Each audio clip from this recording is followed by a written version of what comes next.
আসসালামু আলাইকুম। আজকে খুব টেস্টি একটি বিরিয়ানি আপনাদের সাথে শেয়ার করব।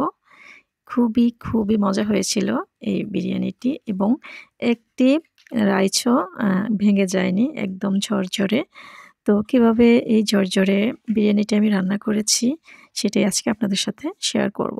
তাহলে চলুন রান্নাঘরে চলে যাচ্ছি। তো এখানে অনেকগুলো পেঁয়াজ কেটে নিতে হবে ১ম এ। একটু মিহি করে কাটতে হবে। যদিও আমি খুব বেশি মিহি করে কাটতে পারিনি। তো এবারে আমি নির্দিষ্ট পরিমাণ তেলের মধ্যে পেঁয়াজগুলোকে বেরেস্তা তৈরি করব। যার জন্য ভেজে নিচ্ছি।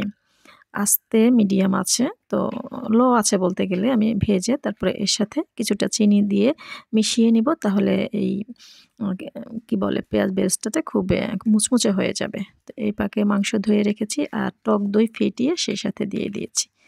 আর সাথে দিয়েছি স্পেশাল আমার ঘরে বানানো বিরিয়ানি মসলা, দিয়ে দিয়েছি ধনিয়া পাউডার আর সেই সাথে জিরা পাউডার। আর এখানে কারি মসলা দিয়েছি সামান্য।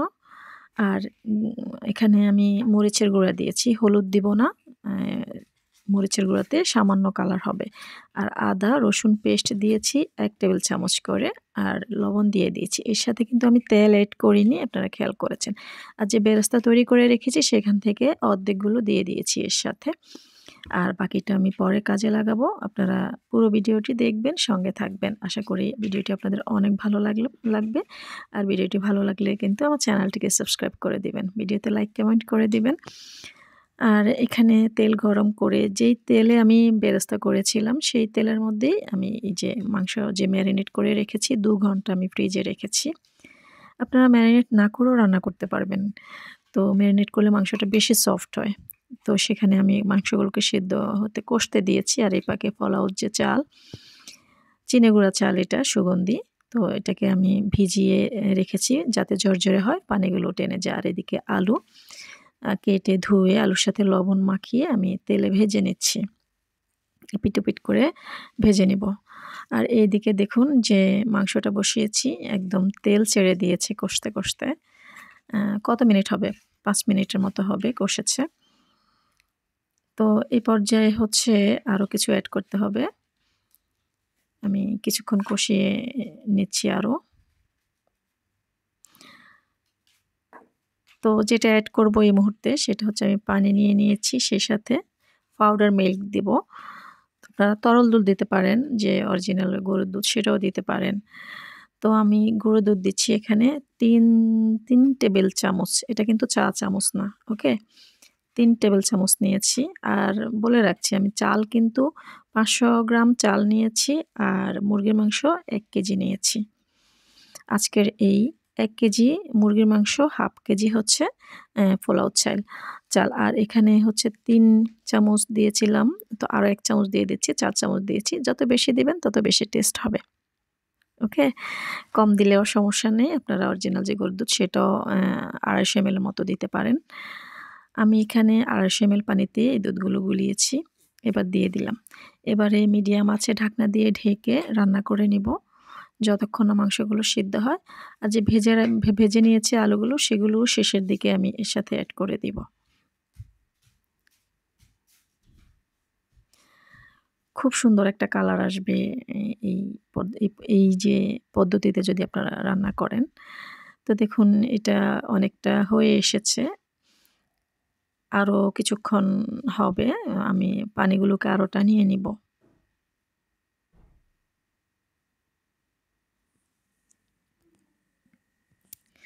এবারে হচ্ছে রাইসগুলোকে তৈরি করব।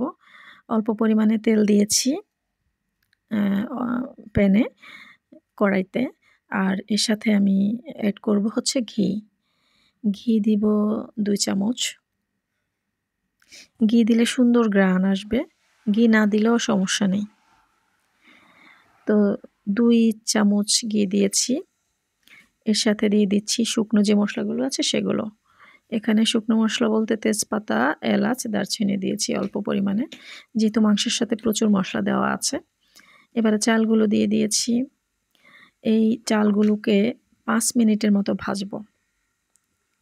তেল এবং ঘিয়ের মধ্যে ৫ মিনিটের মতো ভাজবো মিডিয়াম আঁচে।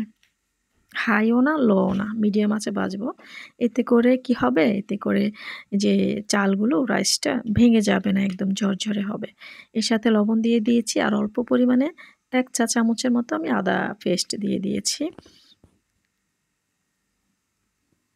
তো এবারে সবগুলোকে আমি কি করব? ভাজতে থাকবো। আবার এভাবে রেখে দেয়া যাবে না, তাহলে কিন্তু নিচে দিয়ে পুড়ে যাবে। এবার পানি দিয়ে দিচ্ছি। তো পানির মাপটা হচ্ছে খুব গুরুত্বপূর্ণ, খুব গুরুত্বপূর্ণ। পানি হচ্ছে আপনি ৫০০ এমএল চালের মধ্যে অর্থাৎ ০.৫ কেজি চালের মধ্যে ১ কেজি পানি দিতে হবে। আর ১ কেজি চাল হলে আপনার ২ কেজি পানি দিতে হবে। অর্থাৎ আপনি যদি কম পরিমাণে রান্না করেন ডাবল পানি দিতে হবে। আর যদি ৫ কেজি, ১০ কেজি চালের পোলাও বানান সেক্ষেত্রে হচ্ছে আপনাকে অন্য হিসাব। সেক্ষেত্রে অন্য হিসাব যখন বেশি রান্না করবে। আর যখন কম রান্না করবেন তখন এরকম। তো দেখুন আমি ৫-৭ মিনিট পরে ঢাকনা খুলেছি। ঢাকনা খোলার পর দেখুন পানিটা একদম টেনে গিয়েছে। আর দেখুন ৭০% চাল সেদ্ধ হয়ে গিয়েছে। আর একটা চালও কিন্তু এখনো ভাঙেনি, একদম জর্জরে আছে। পানি একদম সম্পূর্ণ টেনে গিয়েছে। এবারে আমি মাঝখানটাকে খালি করে নিচ্ছি। যে রান্না করে রেখেছিলাম সেগুলো দিয়ে দিচ্ছি এর সাথে।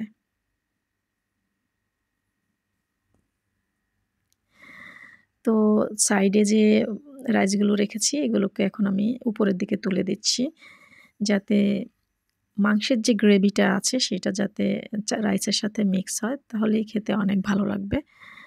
সমানভাবে মিশে যাবে। এবারে হচ্ছে আমি কিছু কাঁচামরিচ দিয়ে দিচ্ছি ভেঙে, যাতে এক্সট্রা ঝালের দরকার হলে এখান থেকে নেয়া যায়।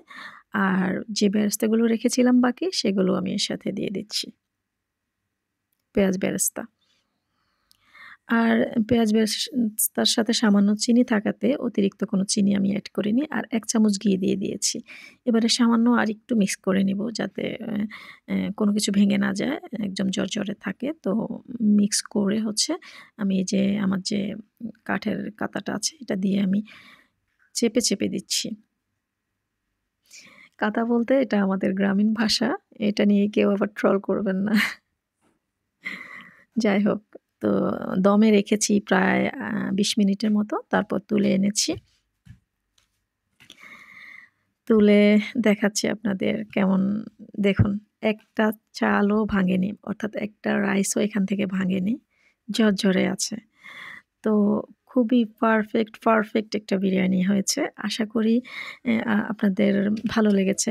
ভালো লাগলে লাইক করবেন, কমেন্টস করবেন, শেয়ার করে দিবেন আপনার ফ্রেন্ডস এবং ফ্যামিলির সাথে। আর আমার চ্যানেলটিকে সাবস্ক্রাইব করে দিবেন আর মজার রেসিপি পেতে। ওকে? এবার হচ্ছে করা শেষ। আম খাওয়ার পালা। তো আমি প্লেটে তুলে নিচ্ছি।